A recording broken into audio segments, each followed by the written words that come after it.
Hi guys! Welcome back to my channel. So, update tayo kagabi sa nomination night ng Pinoy Big Brother Celebrity Collab Edition.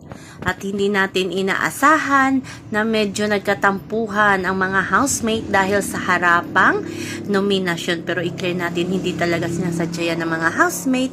Dumadaan talagang every housemate sa ganong nominasyon. Kaya wala din silang choice kahit malapit nilang kaibigan, kailangan nilang i-nominate. Ito ang nangyari.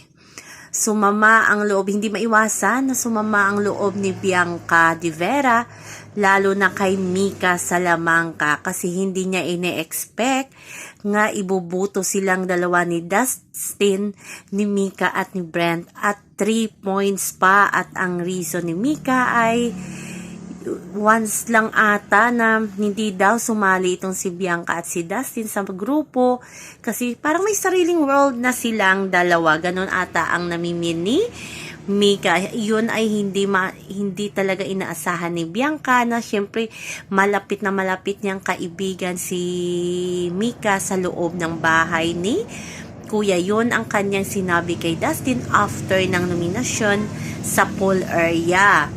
Kaya si Mika pero nakonsensya din naman itong si Mika at nilapitan si Bianca. Pero at least hindi plastic itong si Bianca. Nagsabi talaga sa nga give me a time na ganun talaga. Pinakita niya talaga na sumama talaga ang loob niya kay Mika. Ang sabi niya nga kay Dustin, kaya niyang gawin ang lahat hanggang makakaya niya para protektahan itong si Mika. Pero yun ang masakit, hindi pala ganun ang tingin ni Mika sa kanya. So ano kaya ang mangyayari sa meeting na love team Mika Bianca friendship sa loob ng bahay ni Kuya? Kaya yun ang sad ngayon kasi nga nominado sina Dustin na si Bianca, pero alam ko sa mga Dasbea fans dyan hindi nila hahayaan na ma-effect ang dalawa at sabi nila ilalaban nila ito hanggang big night. Sa kabilang banda, ganun din ang naramdaman ni AZ Martinez kay Ralph De Leon. Hindi niya ine-expect na si Ralph at si Will pa ang magno-nominate sa kanya na pinaka-close niya din sa loob ng bahay ni Kuya, tulad din ni Bianca. Ganon din ang naramdaman ni AC kay Ralph, lalo na kay Ralph.